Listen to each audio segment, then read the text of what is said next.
মধ্যযুগীয় স্পেনের কর্ডোভা শহরে একটি ঠান্ডা বৃষ্টিস্নাত রাত।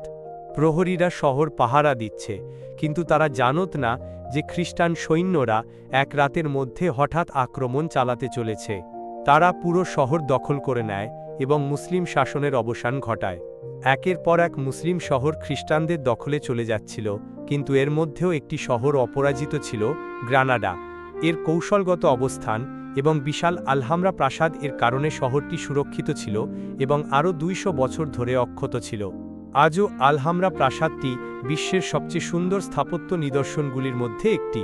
কিন্তু আপনি যখন প্রাসাদের বিলাসবহুল আঙ্গিনা এবং করিডোর দিয়ে হাঁটেন, তখন আপনি আরও বিশেষ কিছু লক্ষ্য করবেন, আর সেইটা হলো পানি। প্রাসাদের মধ্য দিয়ে পাইপ এবং চ্যানেলের একটি অবিশ্বাস্য নেটওয়ার্ক বিস্তৃত, যা পানি বহন করে প্রাণবন্ত বাগান, উষ্ণ স্নান এবং মার্জিত ফোয়ারা পর্যন্ত। এই সিস্টেমটি এতই উন্নত ছিল যে এটি মেঝে গরম করার ব্যবস্থা এবং সময় বলতে সক্ষম ফোয়ারা তৈরি করেছিল।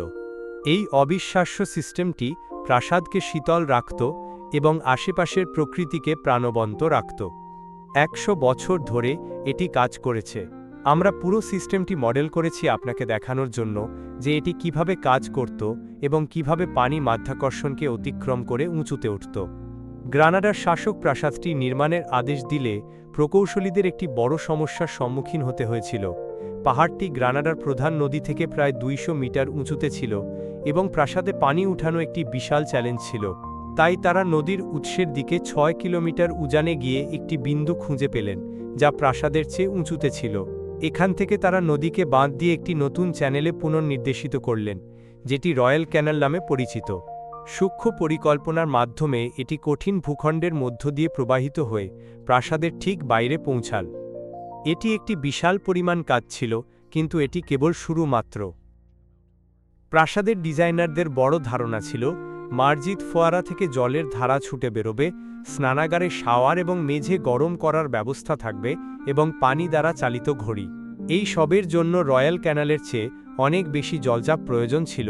তাই এটি সমাধান করতে প্রকৌশলীরা প্রাসাদের চেয়ে অনেক উঁচু একটি এলাকায় একটি বড় পুল খনন শুরু করলেন। এর নিচে রয়্যাল ক্যানালের পানি একটি ভূগর্ভস্থ পাইপে প্রবাহিত হয়ে 60 মিটার নিচে একটি কুয়োতে জমা হতো। কুয়োর শীর্ষে প্রকৌশলীরা একটি জলচক্র স্থাপন করেছিলেন, যাতে বালতি লাগানো ছিল এবং এটি একটি প্রাণী দ্বারা চালিত হতে পারত। এটি পানি উপরে তুলে স্টোরেজ পুলটি প্রায় 400 ঘনমিটার পানি দিয়ে পূর্ণ করত। এই সমস্ত পানি উপরে সংরক্ষিত থাকায় প্রাসাদের পুরো সিস্টেমে চাপ সৃষ্টি হতো এবং একই সাথে খরার সময় প্রাসাদের জন্য একটি ব্যাকআপ জল সরবরাহ প্রদান করত। এখান থেকে পানি একটি জলসেচন নালীর উপর দিয়ে প্রবাহিত হয়ে প্রাসাদের মধ্যে প্রবেশ করত, যেখানে জিনিসগুলি সত্যিই আকর্ষণীয় হয়ে উঠত। পানি একটি জটিল নেটওয়ার্কে বিভক্ত হয়ে যেত, যা সঠিক পরিমাণে পানি বহন করে প্রাসাদের চারপাশের পুল এবং ফোয়ারা পর্যন্ত পৌঁছাত। এর মধ্যে সবচেয়ে চিত্তাকর্ষক ছিল প্রাসাদের কেন্দ্রে অবস্থিত ফোয়ারা। 14 শতকে নির্মিত, এটি 12টি সিংহ দ্বারা সজ্জিত ছিল, যেগুলি প্রতিটি একটি নির্দিষ্ট ক্রমে জলধারা ছুড়ে দিনের সময় দেখাত। সিংহগুলি একে একে সক্রিয় হতো এবং মধ্যাহ্নের সময় সবগুলো সিংহ জলধারা ছুড়তে শুরু করত। সিস্টেমটি তারপরে নিজেকে রিসেট করত এবং প্রক্রিয়াটি আবার শুরু হতো। ফোয়ারাটির ভিতরে ছিল একটি খুব চালাক কিন্তু সহজ ডিজাইন। ফোয়ারাটির কেন্দ্রে অবস্থিত বড় বাটির মধ্যে 12টি গর্ত ছিল, যেগুলি খুব নির্দিষ্ট উচ্চতায় স্থাপন করা হয়েছিল। প্রতিটি গর্ত একটি সিংহের দিকে নিয়ে যেত একটি অভ্যন্তরীণ পাইপের মাধ্যমে। একটি কেন্দ্রীয় পাইপ ধীরে ধীরে এবং স্থির গতিতে বাটিটি পূর্ণ করত, যার ফলে পানির স্তর বাড়তে থাকত এবং সিংহগুলিকে একে একে সক্রিয় করত। গর্তগুলি এত সঠিকভাবে গণনা করা হয়েছিল এবং পানির সরবরাহ এত স্থির ছিল যে পরবর্তী গর্তে পৌঁছাতে ঠিক 1 ঘন্টা সময় লাগত। 12 ঘন্টা পরে বাটিটি পানি দিয়ে পূর্ণ হয়ে যেত এবং বাটির ভিতরে একটি চালাক সাইফন স্বাভাবিকভাবে সিস্টেমটি রিসেট করত।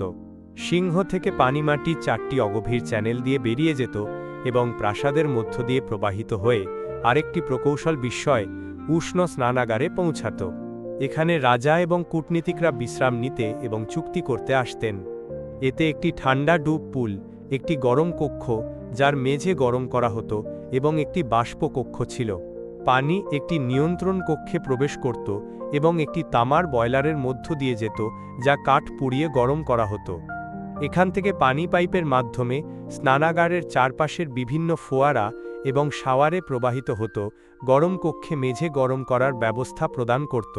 বয়লার থেকে বাষ্প মার্বেল মেঝের নিচে চ্যানেলের মাধ্যমে প্রবাহিত হতো। সেখান থেকে বাষ্প কক্ষের স্তম্ভগুলির মধ্য দিয়ে উপরে উঠে ছোট ভেন্ট দিয়ে বেরিয়ে যেত, কক্ষটিকে জলীয় বাষ্পে পূর্ণ করত। পানি আলহামরার ফোয়ারা, চ্যানেল এবং পুলের নেটওয়ার্কের মধ্য দিয়ে প্রবাহিত হওয়ার সময় এর আরেকটি সুবিধা ছিল শীতলীকরণ। গ্রানাডা স্পেনের একটি অত্যন্ত গরম অঞ্চল, কিন্তু গরম বাতাস পুল এবং ফোয়ারার উপর দিয়ে প্রবাহিত হওয়ার সময় পানি বাষ্পীভূত হতো, প্রাসাদের চারপাশের বাতাসকে শীতল করত এবং এটি একটি খুব আরামদায়ক স্থানে পরিণত করত। পানি প্রাসাদের মধ্য দিয়ে প্রবাহিত হয়ে পশ্চিম অংশে পৌঁছাত, যেখানে সৈন্যরা বাস করত। এটি প্রাসাদের বাকি অংশের চেয়ে কিছুটা উঁচুতে নির্মিত হয়েছিল, তাই পানি এটিতে পৌঁছানোর জন্য শেষ 6 মিটার উঠতে হতো। আমরা দেখেছি কিভাবে জলচক্র ব্যবহার করে পানি তোলা হতো, কিন্তু এই অংশের জন্য তারা আরও চিত্তাকর্ষক কিছু নিয়ে এসেছিল। এটি একটি বিশেষ ডিভাইস ছিল, যার জন্য জলচক্র, প্রাণী বা কোনো বাহ্যিক শক্তির প্রয়োজন ছিল না। এটি কিভাবে কাজ করত তা এখানে। সিস্টেম থেকে পানি একটি পাত্রে প্রবাহিত হতো, যার নিচে একটি গর্ত ছিল, যা নিচের আরেকটি পাত্রে নিয়ে যেত।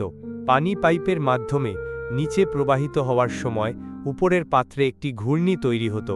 ঘূর্ণির কেন্দ্রে একটি নিম্নচাপ অঞ্চল তৈরি হতো, যা বাতাসকে নিচের পাত্রে টেনে নিয়ে যেত। এখানে বাতাস এবং পানি মিশে যেত এবং এই গ্যাসযুক্ত পানি একটি পাতলা পাইপে চাপ দিয়ে প্রবাহিত হতো। উভয় পাইপে সম্ভাব্য শক্তি একই ছিল, যার অর্থ সাধারণ পরিস্থিতিতে এই পাইপে নিচে চাপ দেয়া পানি এই পাইপে সমানভাবে উপরে চাপ দিত। কিন্তু যেহেতু পাতলা পাইপের পানি বাতাসের বুদবুদে পূর্ণ ছিল, এটি হালকা ছিল এবং পাইপের উপরে উঠতে পারত। ঘূর্ণির মাধ্যমে একটি স্থির পানির প্রবাহ পাস করে।